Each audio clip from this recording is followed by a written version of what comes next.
अस्सलाम वालेकुम, I am Zoheb from Zoheb machines. उम्मीद करता हूँ आप लोग खैरियत से होंगे। अक्सर औकात पूछा जाने वाला सवाल जो हमारे साथ बहुत ज़्यादा पूछा जाता है कि हमारी जब सिलाई मशीन ख़राब हो जाए तो उसको किस तरीके से ठीक करते हैं। तो आज आपके पास अगर कोई भी सिंगर की मशीन है, ब्रदर की मशीन है, तो जो अपर शटल की है जिसके अंदर टेफ्लॉन शटल इस्तेमाल किया जाता है, उसको आज हम ठीक करने की कोशिश करेंगे और आपको बताएंगे कि आप घर बैठे अपनी सिलाई मशीन को किस तरीके से ठीक कर सकते हैं। और अगर आप भी अपनी मशीन को घर बैठे ठीक करना चाहते हैं तो इस वीडियो को स्किप ना कीजिएगा, पूरा वीडियो को देखिएगा ताकि आपकी भी रहनुमाई हो सके और आप भी घर बैठे अपनी मशीन को ठीक कर सकें।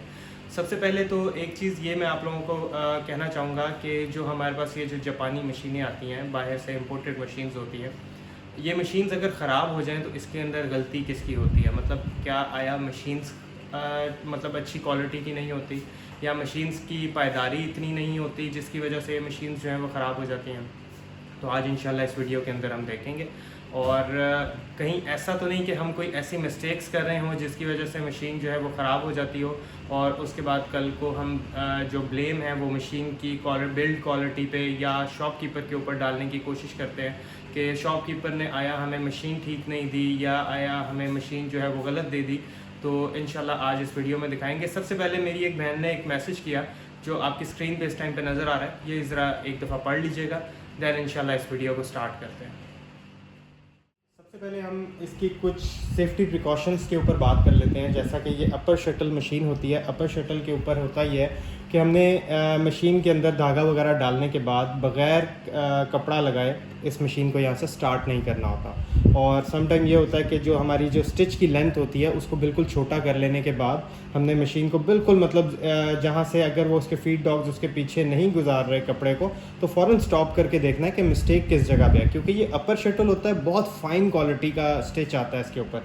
जो हमारी वो पहले होती थी ना ऑर्डिनरी मशीन्स, जो ऐसा कि आपको स्क्रीन पर नज़र आ रहा है इस टाइम पर, ये ब्लैक जो मेटल का शटल होता है इसका, ये शटल जो है इसको कुछ भी नहीं होता था, ये मेटल का शटल होता था और इसकी स्टिच क्वालिटी भी इतनी ज़्यादा फाइन नहीं होती थी जितनी कि अब ये लेटेस्ट मॉडल के ऊपर आ रही है, क्योंकि ये एम्ब्रॉयडरी शटल कहलाया जाता है। इसका जो स्टिच होता है वो हमारी ब्लैक वाली मशीन की निस्बतन काफ़ी ज़्यादा फ़ाइन और काफ़ी ज़्यादा अच्छी क्वालिटी का होता है। मतलब टाइट होता है, ये बार बार निकल नहीं जाता। जिस तरीके से हमें कंप्लेन होती है कि हमने टांका लगाया और टांका जो है वो उधड़ जाता है, तो ये इस किस्म के मामलात इन मशीन्स के अंदर नहीं होते। तो सबसे पहले चलते हैं इस शटल के ऊपर और फिर मैं आपको बताता हूँ कि हम बेसिक मिस्टेक्स क्या करते हैं। हमारे घर में बच्चे भी होते हैं और इस तरीके से कभी कभार ये होता है कि हम खुद भी ऐसी मिस्टेक कर लेते हैं। जैसा कि मैंने अभी धागा डाला, वो अचानक जो है मतलब मैंने इसको यहाँ से स्टार्ट कर दिया या मैंने एक ही जगह पे टांका लगाना शुरू कर दिया। मतलब बेशक अगर मेरा कपड़ा भी है तो कपड़े को हम बहुत ज़्यादा पीछे से ही स्टार्ट कर देते हैं। मतलब अभी कपड़ा जो है फुट के नीचे ही नहीं होता और शुरू के 2 से 3 स्टिचेस जो है मशीन को नीचे वाली साइड से लगाने पड़ते हैं। अब क्योंकि मैं एक नया शटल जो है यहाँ पे इस टाइम पे मैंने इसके ऊपर लगाया और यहाँ से मैं इसको स्टार्ट करूँगा, लेकिन एक ही जगह पे मशीन टांका लगाएगी, या इसको निकाल के भी आप इसको टांका स्टार्ट कर सकते हैं। लेकिन ये मैं मिस्टेक कर रहा हूँ, ये आप लोगों ने घर पे नहीं करना, अदरवाइज़ आपका जो मशीन का शटल है वो डैमेज हो जाएगा। ठीक है, आप ये देखिए इस टाइम पे ये एक ही जगह पे कर रही है। आवाज़ सुनिएगा मशीन की।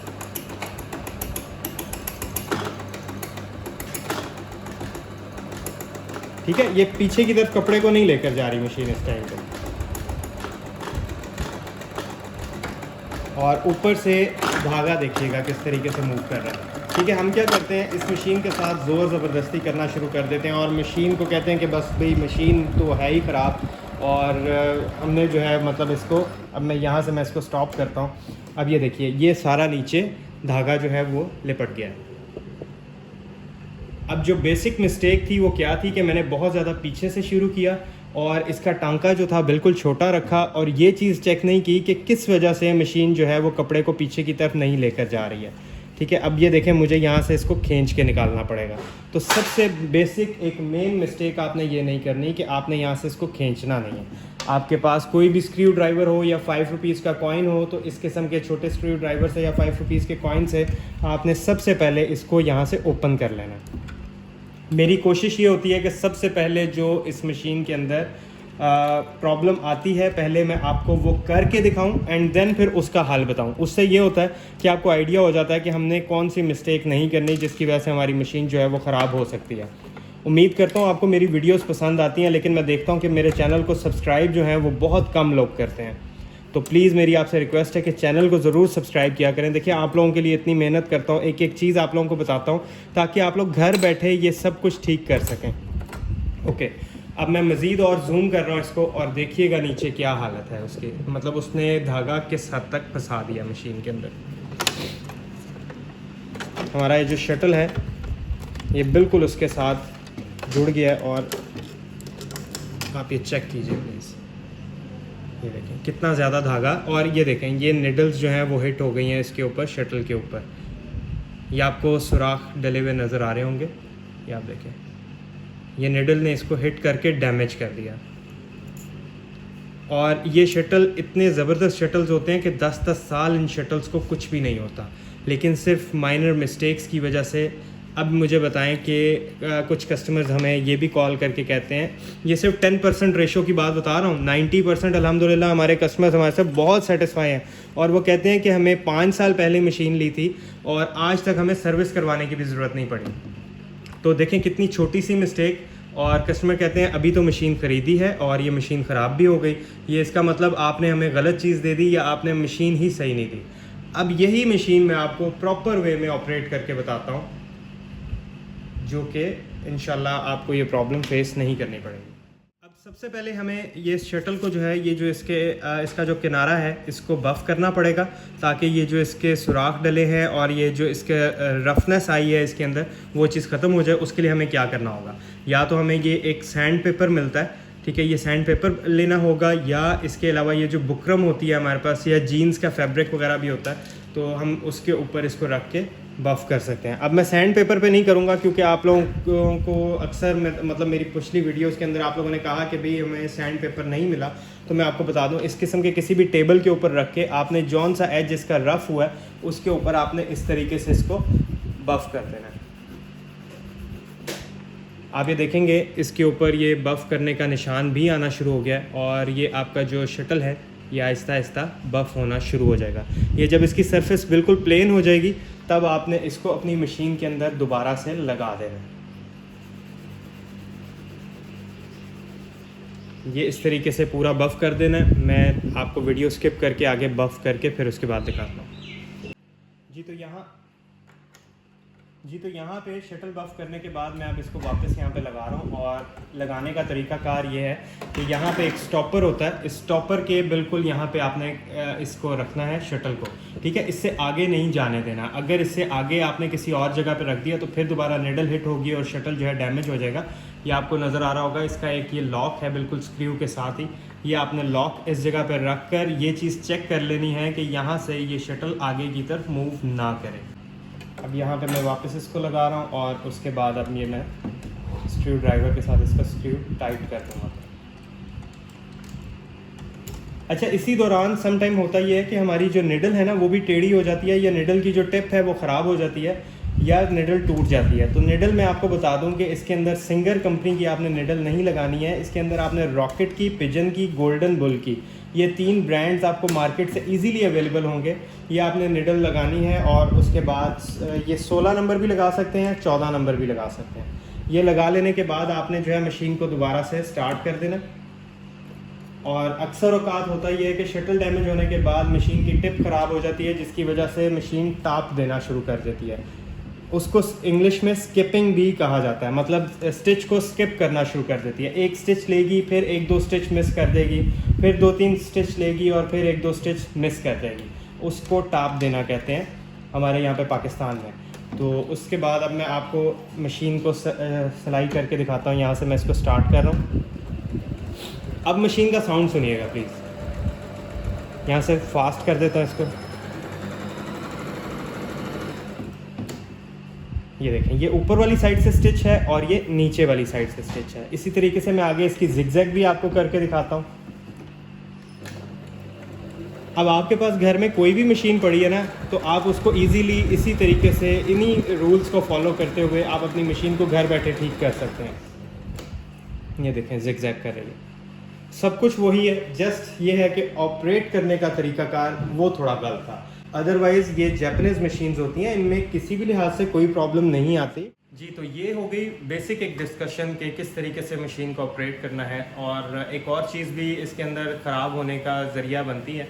हम जब मशीन बाय करते हैं और हमें आइडिया नहीं होता कि ये 110 वोल्ट अडॉप्टर पे लगानी है या डायरेक्ट लगानी है। ये क्योंकि जापानीज़ मशीन्स होती हैं, जापान में वोल्टेज होती है 110 और हमारे यहाँ पे होती है पाकिस्तान में 220 वोल्ट। तो हमें इसके साथ जो अडॉप्टर ज़ुहैब मशीन्स की तरफ से फ्री ऑफ कॉस्ट दिया जाता है, वो आपने उसके साथ ही प्लग इन करना है। उसके बगैर अगर प्लग इन करेंगे तो with in a second machine जल जाएगी। और इसके अंदर ना हमारा कोई कसूर होगा, ना कंपनी का कोई कसूर होगा। जो सिंगर कंपनी जापान वालों ने बनाई है ये मशीन, इन दोनों का कोई भी कसूर नहीं होगा। बट मुझे फौरी तौर पे रिव्यू आएगा, आपने जो मशीन भेजी वो मशीन अच्छी नहीं है, वो तो ख़राब हो गई, वो तो आते साथ ही बंद हो गई। तो प्लीज़ मैं ये कहूँगा कि देखें, छोटी छोटी बातें हम दरगुजर कर जाते हैं, लेकिन प्लीज़ हमें सच बोलना चाहिए।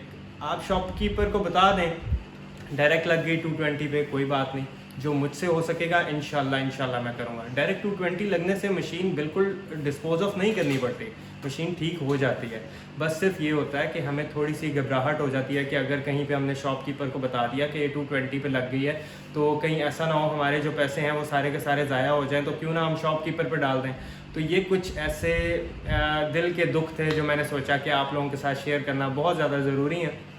और उम्मीद करूँगा कि तमाम तर कस्टमर्स भी उसी तरीके से हमारे साथ चलने की कोशिश करेंगे जैसा कि हम लोग चलते हैं, ना कि बैड रिव्यूज़ और इस किस्म के बैड कमेंट्स करना शुरू कर दें कि इनकी मशीन्स अच्छी नहीं होती हैं। ये मैं उन लोगों की बात कर रहा हूँ, सब की बात नहीं कर रहा। अल्हम्दुलिल्लाह बहुत कस्टमर्स मेरी बहुत रिस्पेक्ट करते हैं, बहुत अच्छे तरीके से मैसेजेस भी करते हैं, हमें रिव्यूज़ भी बहुत अच्छे देते हैं कि ज़ुहैब भाई आपसे मशीन लेके दिल खुश हो गया। और मैं बहुत सारे मैसेजेस स्क्रीन पे इस टाइम पे शो भी कर सकता हूँ, लेकिन मैं ये चाहूँगा कि आप ज़ुहैब मशीन्स के फेसबुक पेज पे जाके वहाँ पे हमारे बारे में रिव्यूज़ देखें, वहाँ पे मैसेजेस देखें। Even some time YouTube videos के नीचे आप लोग कमेंट्स कर रहे होते हैं, इसके नीचे भी कमेंट करके मुझे लाजमी बताइएगा कि हमारी मशीन्स आपको कैसी लगती हैं। तो डिस्कशन बहुत ज़्यादा लंबी हो रही है, मैं आपके साथ एक छोटा सा मतलब ये एक स्लाइड शो शेयर करना चाह रहा हूँ कि दुनिया इस वक्त कौन सी मशीन्स यूज़ कर रही है।